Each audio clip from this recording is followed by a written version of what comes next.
Boa noite, boa noite. Eu não sei se vocês estão me ouvindo, acho que sim. Já vamos começar nosso primeiro evento. Vamos lá. Boa noite para todo mundo. Este é o Crescer Enem, é um projeto do Instituto Crescer, que eu tenho orgulho de dizer que desenvolvemos em parceria. O Crescer Enem é um conjunto de aulas que vão ser disponibilizadas para quem quiser, para quem tiver interesse, a respeito do Enem, porque nós estamos em quarentena, tem muita gente sem aula, muita gente precisando estudar, e nem todo mundo tá tendo acesso a videoaulas, a coisas assim. Então a gente resolveu fazer esse projeto para tirar dúvida da galera. Então a ideia aqui é que vocês vão ter acesso a professores, vão poder tirar suas dúvidas, acessar aqui um chat de perguntas e respostas para a gente falar sobre o Enem. Essa aula é uma aula de física, essa é a nossa primeira aula, e você pode conversar comigo nessa parte aqui que tem à direita, ó, de perguntas e respostas. Deve estar escrito aí, faça uma pergunta. É por aí que você vai poder interagir comigo, tá? Então, vamos começando. Este é o Crescer Enem e nós estamos na nossa primeira aula de física. Hoje eu vou falar com vocês sobre a física do Enem, né? Não especificamente sobre um assunto, mas de modo geral, o que é que cai no Enem de física e como é que a gente se prepara para isso, tá certo? Mas nós já temos também aulas agendadas de matemática e de biologia. As aulas de matemática vão ser na segunda-feira, às 19 horas, com a professora Sandra. E as aulas de biologia vão ser na terça-feira, às 19 horas também, com o professor José Anselmo. E, claro, nas quintas-feiras, às 19 horas, aqui comigo, vocês vão ter aula de física. Eu sou Ivan Pontello, professor de física. Então, fiquem ligados nas nossas divulgações, a gente vai ficar, a gente vai divulgar para vocês nas nossas redes sociais, tanto do Instituto Crescer quanto nas minhas, vocês vão poder ter acesso a tudo que vai rolar, as próximas aulas, vocês vão poder dar sugestão de assuntos, de dúvidas, de questões que vocês querem que a gente resolva, tá? Então vocês vão poder interagir aqui, esse canal é para vocês, esse canal comunicativo é para vocês, para a gente tirar dúvidas e para a gente ajudar vocês a se preparar melhor para o Enem, tá? Então vamos conversando aqui comigo. A Bianca já mandou um oi. Tudo bem, Bianca? Saudade de vocês. Eu vou ter aqui ex-alunos, eu vou ter pessoas que eu nunca vi na vida. A ideia é ajudar o máximo de gente possível. Então, se você conhece gente que está sem aula, gente que está precisando se preparar, manda lá o link. Essa aula é aberta para quem quiser. Pode mandar o link para todo mundo para a gente poder estudar junto aqui, tá legal? Oi, Zé. O Zé tá mandando um abraço aqui. Ele está acompanhando o Zé Anselmo, é o professor de biologia, que vai dar aula para vocês na terça-feira de biologia, tá? Ele já está acompanhando aqui nossa primeira aula, então vão mandando aqui os comentários de vocês. Se tiver alguma pergunta, alguma dúvida, fica à vontade. Aqui à direita tem a área de perguntas e respostas, vocês podem ir mandando perguntas e eu vou interagindo com vocês aqui, tá bom? Para você ficar ligado na nossa agenda, no que a gente vai fazer, vocês podem me seguir ou seguir o Instituto Crescer. Eu mandei aqui. Nossa, ficou bagunçadão. Deixa eu ver se eu ajeito isso aqui melhor. Vou excluir essa. Eu estou fazendo aqui, olhando aqui para o comentário, tá, galera? Eu acabei de publicar aqui, mas ficou muito bagunçado. Então, deixa eu ver se eu melhoro isso. Tá, vamos ver.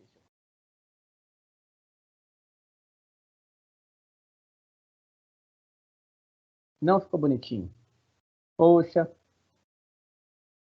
não ficou do jeito que eu queria. Bem, eu estou mandando aqui do lado, vai ficar assim bagunçado, depois eu acho um jeito melhor de fazer isso com vocês, tá? Aqui, os meus contatos, tá escrito assim, Ivan Pontello. Aí tem eu no Instagram, eu no Twitter, eu no YouTube, tá? Vocês podem me procurar. Essas aulas aqui vão ser ao vivo, vocês vão poder tirar dúvidas comigo. Sejam sempre aqui, quinta-feira, às 19 horas, que a gente vai tirar dúvida de vocês. Mas elas vão ser também registradas e postadas no YouTube, para caso alguém tenha perdido, queira acompanhar depois, queira rever alguma coisa, elas vão estar no YouTube, tanto no meu YouTube pessoal, quanto no YouTube do Instituto Crescer, tá? Então, vocês podem me seguir lá no YouTube, ou no Instagram, ou no Twitter, e aí vocês podem mandar dúvidas, mandar perguntas, mandar questões para eu resolver, tá? Fiquem à vontade, me sigam lá. E sigam também o Instituto Crescer para vocês saberem das outras aulas, dos seus professores, de tudo que vai rolar aqui no Crescer Enem, tá bom? Então eu tenho aqui as contas do Instituto Crescer lá no Instagram, é @instituto.crescer, no Twitter é @instcrescer e no YouTube é instcrescer, tá? Então fiquem ligados porque a gente vai ter muita novidade aí pela frente. Beleza? Então, vamos começar. Na aula de hoje, o que a gente vai falar? Da física do Enem, né? Quais são as matérias mais cobradas, né? O que cai mais no Enem? Olha, eu fiz um levantamento bem legal que eu quero mostrar para vocês. Deixa eu compartilhar aqui minha tela. Deixa eu ver se eu faço isso rapidinho aqui. Tá aqui, cadê o meu Excel lindo que eu fiz? Contagem de questões. Eu espero que vocês estejam vendo minha tela. Olha que lindo. Olha que lindeza. Deixa eu ver aqui se vocês estão enxergando isso. Não estão ainda não. Vocês estão só vendo minha cara e eu falando, olha que lindeza. Não tem nada de lindeza aí. Deixa eu compartilhar isso aqui com vocês. Tá, pronto. Vamos lá. Pronto. Acho que agora vocês estão enxergando a tela do meu Excel lindão, né? Deixa eu ver aqui se está visível para vocês. Eu posso até tentar aumentar aqui. Esse primeiro gráfico, olha, eu fiz um gráfico de todas as questões que já caíram no Enem, de 2007 a 2017. E aí, tabulado por assunto, tá? Qual é o assunto que é mais cobrado no Enem? Nessa estatística de 2007 a 2017, juntei todas as questões e fiz essa tabulação aqui. Tá legal? Então, olha, o que cai mais? Cai mais mecânica.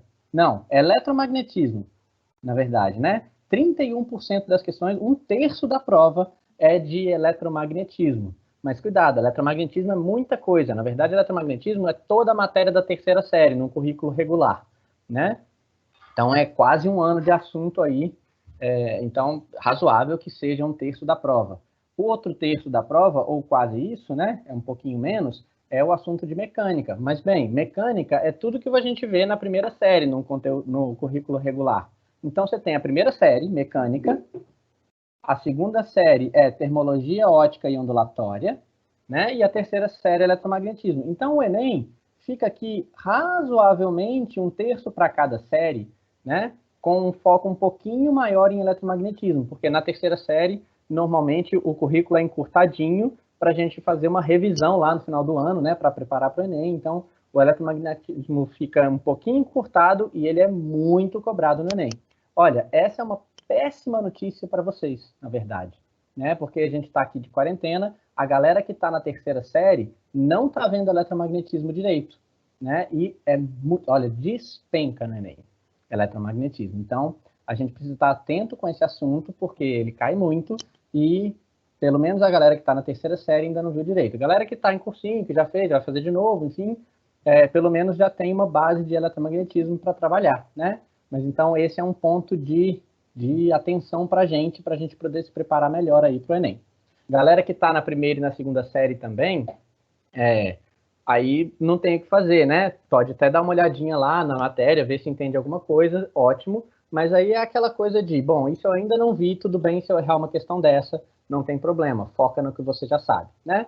Mas então, o que eu queria mostrar aqui para vocês? De maneira geral, o Enem é razoavelmente dividido entre primeira, segunda e terceira séries, né? Então, a gente tem aqui um foco grande em eletromagnetismo e um foco grande em mecânica. Só que cuidado, porque eletromagnetismo é uma coisa muito grande, ela é subdividido. Tem eletrostática, eletrodinâmica, magnetismo e eletromagnetismo. São 4 grandes pedaços, né? E mecânica não são só 4, não, é um monte de pedaços. Tem cinemática, leis de Newton, energia, trabalho, potência, hidrostática, gravitação universal. É muita coisa na mecânica, né? Mecânica é um negócio enorme, cabe na primeira série inteira.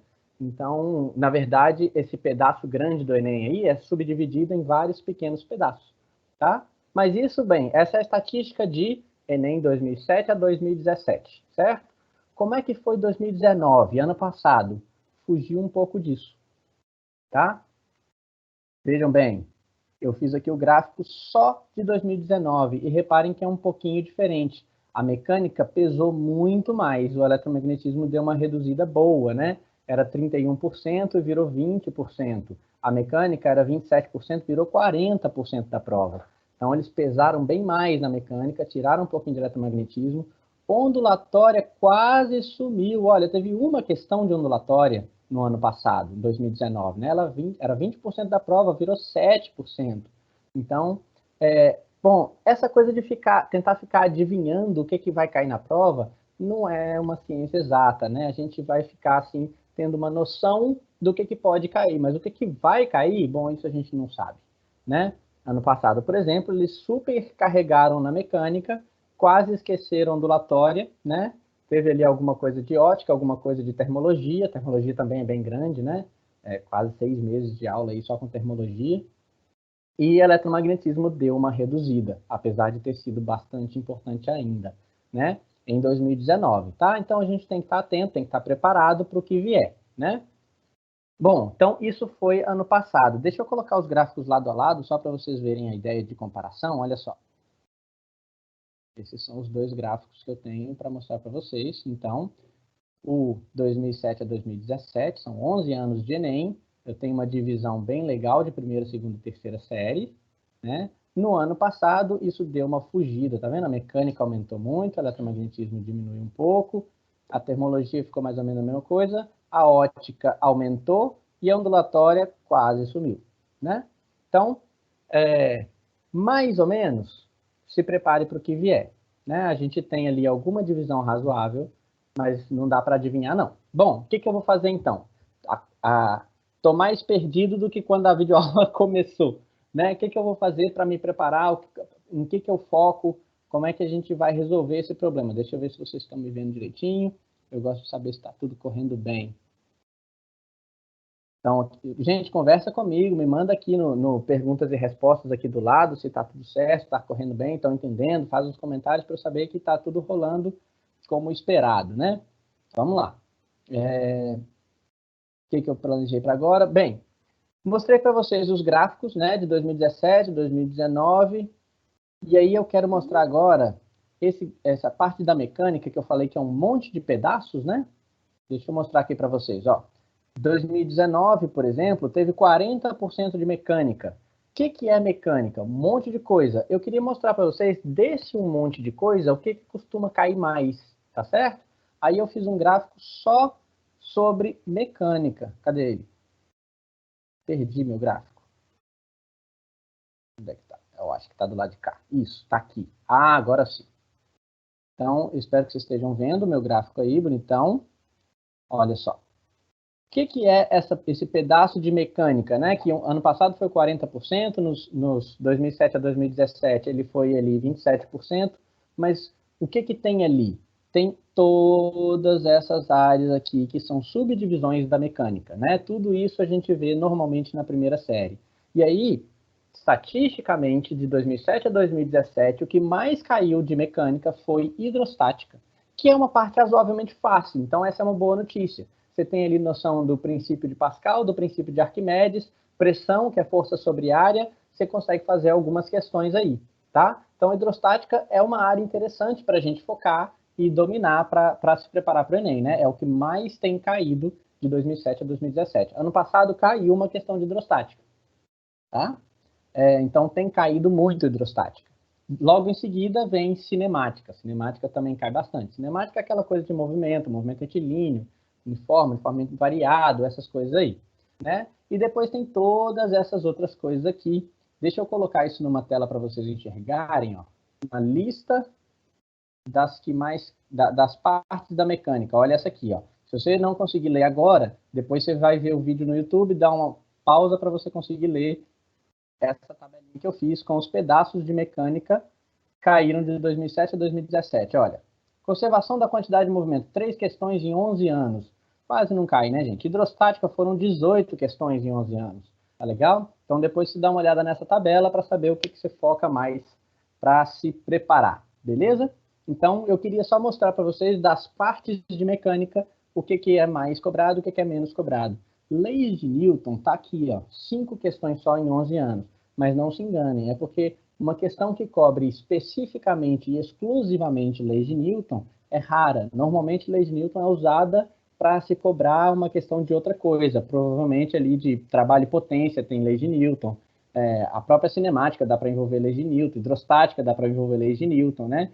Então, leis de Newton é um assunto que é fundamental. E energia também é bastante importante a gente dominar, porque cai em muitas outras áreas que não só a mecânica, né? Troca, transferência de energia e conservação da quantidade de energia é assunto para a física toda, não é exclusividade da mecânica. Então, esse é outro assunto que é importante de saber, tá? Então, leis de Newton e conservação da energia mecânica são dois assuntos que vale a pena focar um pouquinho, são assuntos-chave da física. Tá legal? Mas tá aí a tabela de mecânica do que cai mais e do que cai menos. Beleza? Então é isso. Deixa eu ver se vocês têm alguma pergunta. Conversem comigo. Legal. Então vamos lá. Bem, tem uma noção geral do que cai mais e menos no Enem. Mas agora, o que eu faço, né? Como é que eu me preparo e o que eu faço na hora da prova? Cheguei lá na prova, tem uma questão, faço ela ou pulo ela? Uma questão difícil, por exemplo. Olhei e não sei fazer. Faço, pulo, me dedico. Como é que eu faço uma questão de física? Como é que eu faço a prova de física no Enem? Né? Olha, essa coisa de fácil, difícil, pular a questão difícil, chutar ou não chutar, isso tudo tem a ver com o TRI, né? E é importante vocês entenderem como é que isso funciona, porque são tomadas de decisão que vão garantindo os pontinhos a mais, tá? Deixa eu tirar esse gráfico aqui enquanto eu falo sobre isso, que aí já não tem mais nada a ver, né? Parar. Isso, muito bem. Deixa eu ver agora, vocês estão só me vendo. Muito bem. Então, eu estava falando sobre uma questão difícil, faço, tento fazer, pulo, e aí isso tudo tem a ver com o TRI. Como é que funciona o TRI? O TRI, a teoria de resposta ao item, serve para minimizar um pouco o efeito do chute, né? Uma pessoa que não sabe nada faz a prova e acerta um monte de coisa porque é questão fechada. O TRI vem para tentar minimizar esse problema, tá certo? Uma pessoa que não sabe está fazendo a prova. O TRI vai servir para identificar quanto você sabe de fato, tá? Essa é uma teoria desenvolvida na psicologia da educação, na psicologia do desenvolvimento. Ela é super bem baseada teoricamente. Ela é muito interessante. Eu estudei um pouco de TRI e é muito legal o embasamento teórico dele. E na minha opinião, ele realmente funciona. É muito legal, tá? Alguns alunos ficam super irritados porque acertam algumas questões, erram outras e a nota despenca e aí, caramba, TRI, eu teria ido melhor se não tivesse nada disso. Mas, bem, você não demonstrou domínio do conhecimento, né? Então, tem aquela história assim, olha, se acerta uma questão difícil e erra uma questão fácil, sua nota despenca. Sim, mas se você errar a difícil e a fácil, a sua nota vai ser pior ainda, tá? O TRI não tem uma coisa de que uma fácil anula uma difícil e coisa, não tem nada disso. Se você acertar uma questão, é mais ponto para você. Aí a questão vai ser, se você acertar uma questão fácil, você vai ganhar muito ponto. Se você acertar uma questão difícil, você vai ganhar pouquinho ponto. Tá? Você sempre que acertar, vai ganhar ponto. Sempre que acertar, vai ganhar ponto. Acertou uma fácil, vai ganhar muito ponto. Por isso que a fácil não pode errar. Errar uma questão fácil vai perder muito ponto. Tá? A questão fácil vale muito. A questão difícil vale pouco. A questão difícil, então, vai servir para diferenciar a galera que está lá em cima, que está dominando, está sabendo tudo, ou quase tudo. É para diferenciar essa galera aí. Tá? Se você está sabendo tudo ou quase tudo, a questão difícil é para você. Se você está ali na média, nossa, física não é meu forte é, sei lá, humanas ou linguagens, e aí na física não é a minha área. Cara, vai na média. Você não precisa da questão difícil, você precisa acertar as questões fáceis e média, você vai tirar um notão, tá incrível. Tá? A questão difícil serve para diferenciar as pessoas que estão sabendo muito. Então, entender isso já te ajuda a fazer escolhas na hora da prova, né? Se você está na prova, né? Está fazendo a prova lá. Aí você está na área que você tem facilidade, cara, detona. Acerta as fáceis, acerta as médias e vai para as difíceis tentar com vontade. Se você não está na sua área, aí você vai procurar as fáceis. Não erra as fáceis. Gasta tempo nas fáceis, né? A fácil é o lugar de investir. Você não pode usar a questão fácil para ganhar tempo, por exemplo. A questão fácil é para gastar tempo, é para você não errar de jeito nenhum, faz 2 vezes, presta atenção, tá? Se você errar por falta de atenção, você vai perder muito ponto à toa, entendeu? Então, faz as questões fáceis, acerta, garante. As médias, se der, ótimo. As difíceis, você não vai precisar delas, tá? Porque se você acertar, você vai gastar um tempão e vai ganhar pouquinho ponto. Agora, como é que a gente sabe se a questão é fácil, média ou difícil? Né? Quem determina, quem diz se ela é fácil, média ou difícil? O professor que criou a questão? Não. Quem fala se a questão é fácil, média ou difícil é o aluno que está fazendo a prova. A gente só fica sabendo se a questão foi fácil, média ou difícil depois que a prova foi respondida. Essa classificação é uma classificação estatística, tá? É mais ou menos assim. Se até 30% das pessoas acertou a questão, ela é uma questão difícil. Se entre 30% e 70% das pessoas acertou a questão, ela é uma questão média. Se mais de 70% acertou a questão, ela é uma questão fácil. Quanto maior a porcentagem de pessoas que acertou a questão, mais fácil ela é e mais ponto ela vale. Então, uma questão que quase todo mundo acertou, vai valer muito ponto. Se você errar essa questão, você vai perder muito ponto. Tá certo? Se tem uma questão que só uma pessoa acertou, ela vai ser muito difícil, vai valer pouquíssimo ponto, ela vai valer décimos. Entendeu? Então, essa questão, não vale a pena gastar tempo com ela. Se você não está decidindo ali naquela questão a sua vaga, né? Se você não está decidindo ali se você está dominando muito ou dominando pra caramba. Tá certo? Então, a escolha vai muito de o que você tem facilidade, o que você entende que é fácil, médio e difícil. Se para você é fácil, se para você consegue fazer, faz. Se não é a sua praia, esquece, vai para as questões que são a sua praia. Gasta tempo nas questões que você sabe. Essa é a melhor dica que eu faço, tá? Então, use o tempo com inteligência. Questão fácil, médio e difícil funciona assim, com base na TRI. Faça aquilo que você sabe. Depois que você terminar o que você sabe, aí você volta e tenta fazer aquilo que você não sabe. É a melhor estratégia de prova que eu conheço, tá certo? Bom, deixa eu ver, tem uma pergunta aqui. O nível de questões é estabelecido antes da prova ou de acordo com o acerto? É de acordo com o acerto, depois da correção da prova. Então, depois que todo mundo fez a prova, e aqui a gente vai saber quanto que vale cada questão, tá? É um jeito de valorizar a questão estatisticamente, dependendo de quantas pessoas acertaram a questão. Beleza? Tudo bem? Entendido? Faço a questão difícil ou não faço? Depende. Tá dominando? Tá sabendo tudo? Faz. Tá sobrando tempo, né? Às vezes vai faltar tempo. Você tá dominando, mas não vai resolver todos. Então faz as mais fáceis. Elas valem lá.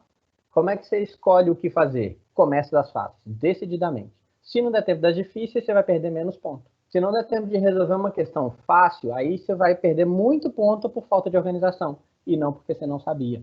Tá legal? Então, organize-se para fazer essa prova, tá? Nesse sentido. Muito bem. O que mais eu quero falar com vocês? Ah, sim. Um dos temas dessa aula, né, é assim, existe técnica de chute para física? Isso é ótimo, né? Eu devo chutar? E se eu chutar e errar, eu não vou perder ponto? Isso eu já comentei com vocês. Olha só, você não perde ponto acertando. Você não perde ponto errando, desculpa. Você deixa de ganhar. Então, se você chuta uma questão e erra, beleza, você deixou de ganhar os pontos que valem essa questão. Se você chuta uma questão acerta, você ganhou os pontos que valem essa questão, tá?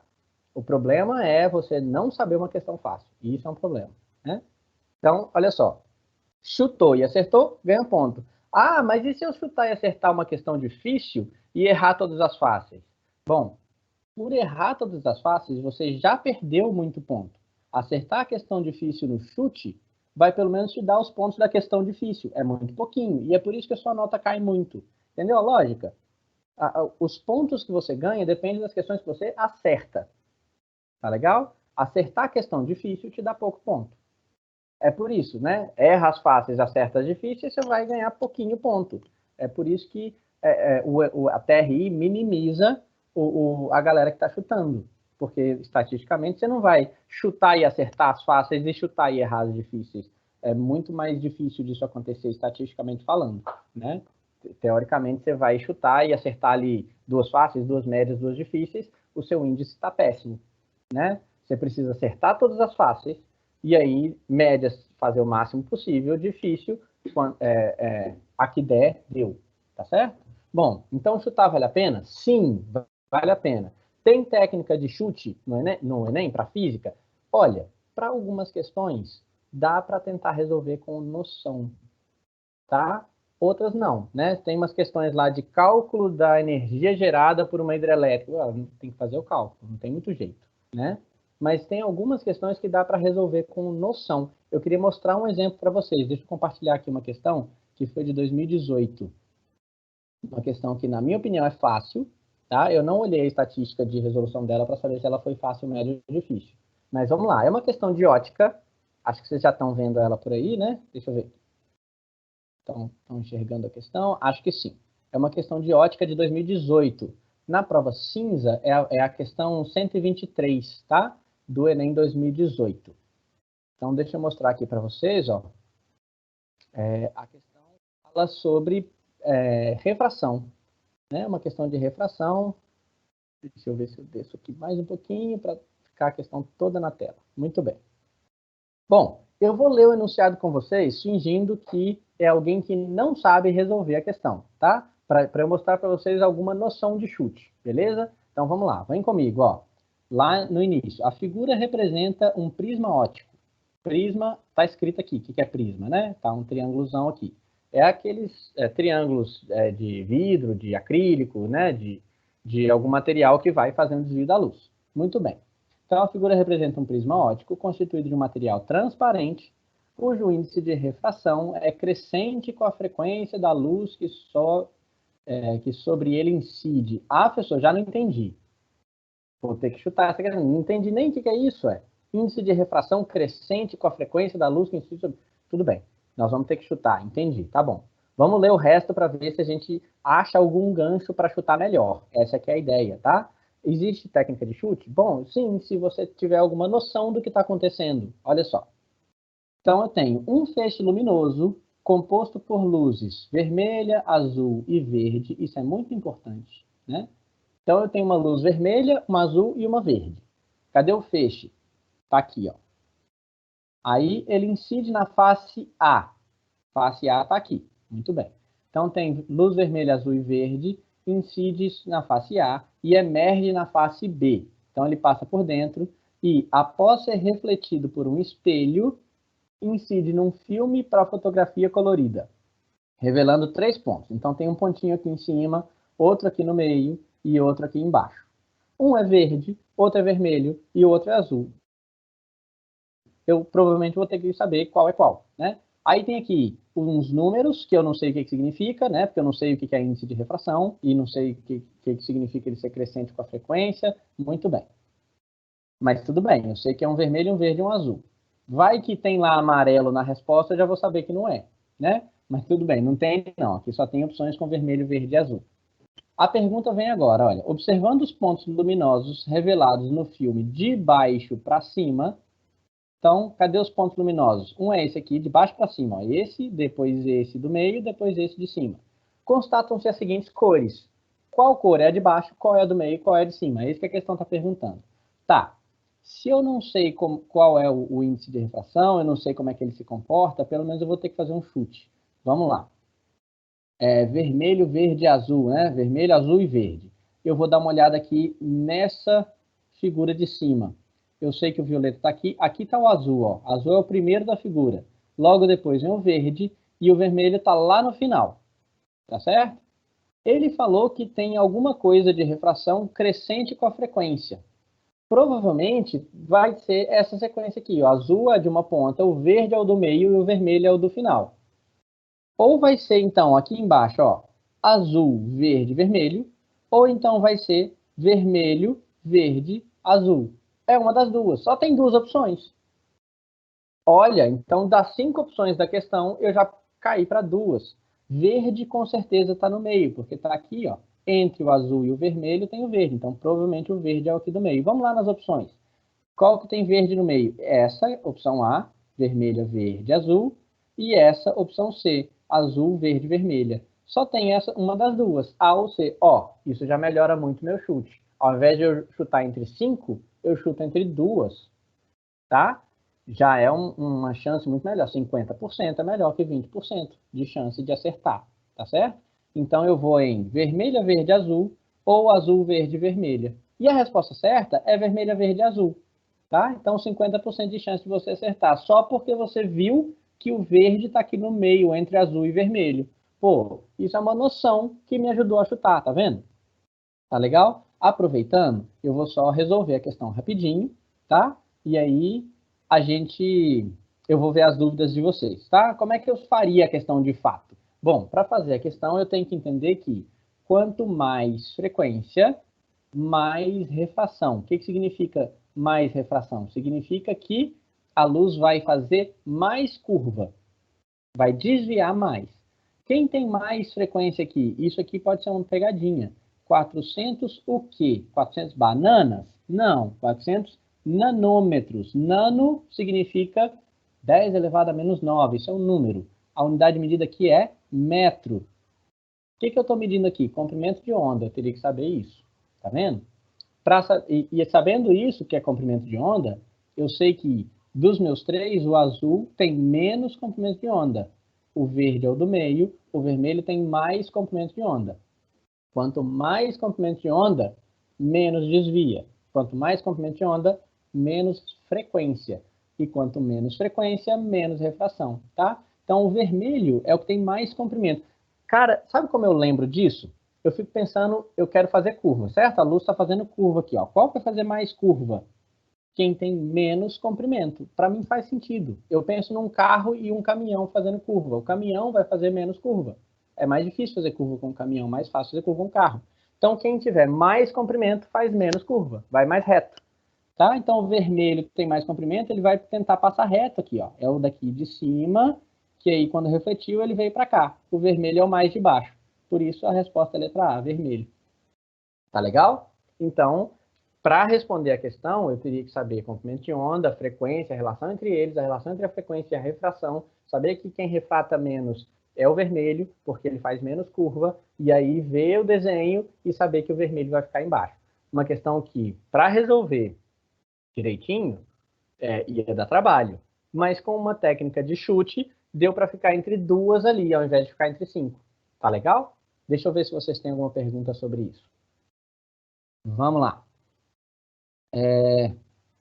Seria válido chutar uma questão que seja errada na questão difícil se não der conta de fazer? Sim, você não perde nada. Não fazer a questão, você perdeu o valor da questão. Chutou e errou, você perdeu também. Dá na mesma. Tá legal? Não fazer ou chutar e errar, dá na mesma. Chutar e acertar, você está no lucro. Tá certo?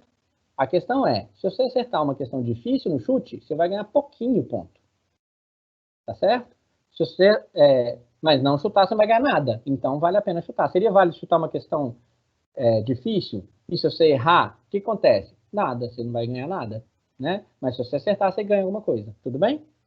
Então, é válido chutar a questão difícil, sim. Deixa eu ver, tem mais uma pergunta aqui. Sei que sou aula de física, mas essa lógica de focar nas fáceis vale para todas as áreas? Sim, vale para todas as áreas, vale para o Enem todo, inclusive. Vai que você é muito bom em matemática e péssimo em natureza. Cara, manda ver na matemática, garante muito ponto lá. Depois você vai para a natureza e faz o que você der conta, tá certo? Essa é uma lógica que vale para o Enem como um todo, vale para todos os pontos do Enem. Vale para um comportamento geral da prova. Tá? E aí eu estou trazendo para a física, o que é que você vai fazer? Ah, eu sei muito de hidrostática e não sei nada de eletromagnetismo. Cara, então faz as questões de hidrostática. Mas no eletromagnetismo, pelo menos saiba as fáceis, né? Saiba alguma coisa ali para você não errar uma questão fácil de eletromagnetismo. Entendeu a lógica? As fáceis é muito importante acertar, porque elas valem muito ponto. Mas, de qualquer maneira, vai no que você sabe. Não perde ponto de coisa que você sabe, né? Tá legal? Muito bem. Bom, é isso. Então, agora, depois desse exemplo, eu queria só conversar com vocês assim. Como é que eu estudo para física, então? Né? Deixa eu tirar aqui esse compartilhamento, vou voltar a conversar com vocês. Ó, tudo bem. Já sei quais são as áreas que mais são cobradas na física, estatisticamente, apesar disso não ser muito certo, tem ali alguma tendência, né? Muita coisa de mecânica, de eletromagnetismo, e aí eu tenho que estudar essas coisas. Beleza. Já sei também que eu vou ter que acertar as fáceis. Então, como é que eu me organizo para estudar para a física do Enem? Vamos lá. Primeiro, organize seu tempo de todas as matérias que eu estou falando, né? Você é muito bom de física e ruim de, sei lá, história, né? Então, você começa estudando física. E aí estuda história quando der. Por que eu estou falando isso? Porque você tem que garantir os pontos daquilo que você sabe, né? O que você não sabe, você vai gastar um tempão para aprender e não necessariamente você vai ganhar muitas questões com isso. Se você garantir o que você sabe, por exemplo, física para você é fácil, estuda física, tá? Porque aí você vai garantir as questões que você sabe. Beleza, garantiu muito ponto. Agora vamos para a próxima, tá certo? Então organize seu tempo entre as disciplinas, começando pelas que você sabe mais. Isso vai te dar uma sensação de segurança. Nossa, estou sabendo, tá ótimo. Agora posso ir para os meus desafios, para as coisas que eu não sei, tá? Além disso, vai te garantir as questões que você sabe. E aí você não vai errar por bobagem, tá legal? Então, organize seu tempo entre as disciplinas. Aí, na física, como é que você vai organizar seu tempo? Você vai começar do que é mais fácil para você na física para o que é mais difícil, tá? Se para você hidrostática é fácil, começa com hidrostática. Ah, não, eu gosto mais de ondulatório. Bom, então começa com ondulatório. Começa do que é mais fácil para você. Porque por que eu estou falando para você, né? Eu tenho que acertar uma questão fácil do Enem. O que é uma questão fácil do Enem? É uma questão que todo mundo acerta. Bom, se você achou fácil, a chance de muita gente achar fácil é grande. Entende? Se você achou difícil, a chance de muita gente achar difícil é grande. Então comece pelas partes mais fáceis da física, na sua opinião mesmo. Ah, não, eu acho que torque é fácil. Beleza, tudo é torque. Torque nem cai muito, mas pelo menos se cair uma questão, você garante ela. Provavelmente vai ser uma questão fácil, porque torque normalmente é de questões fáceis, né? Agora, você vai estudar indução eletromagnética. Isso é complicado, né? Se cair uma questão de indução eletromagnética, provavelmente ela vai ser muito difícil, provavelmente muita gente vai errar. Entendeu a lógica? Então, comece pelas partes mais fáceis. Isso ajuda nos seus estudos, porque começar pelo mais fácil, você vai entendendo coisas e isso vai te ajudar nas partes mais difíceis. E isso vai te ajudar também na prova, porque dominando a parte fácil, você tem grandes chances de acertar questões fáceis. Tá legal? Então, na hora da física, pega lá a física toda, né? Primeira série é mecânica, dividida em um monte de pedacinhos. Segunda série é ondulatória, ótica e termologia. E terceira série é eletromagnetismo. Muito bem. Como é que eu começo? Ah, eu vou estudar eletromagnetismo que eu não sei nada. Não, meu filho. Começa pela parte que você sabe.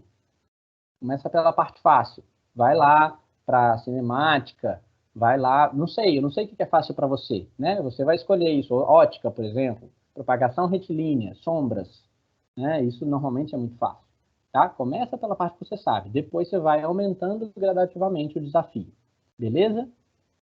Então, você vai organizar seu tempo entre as disciplinas, você vai olhar para a matéria de física e vai decidir o que é mais fácil e o que é mais difícil.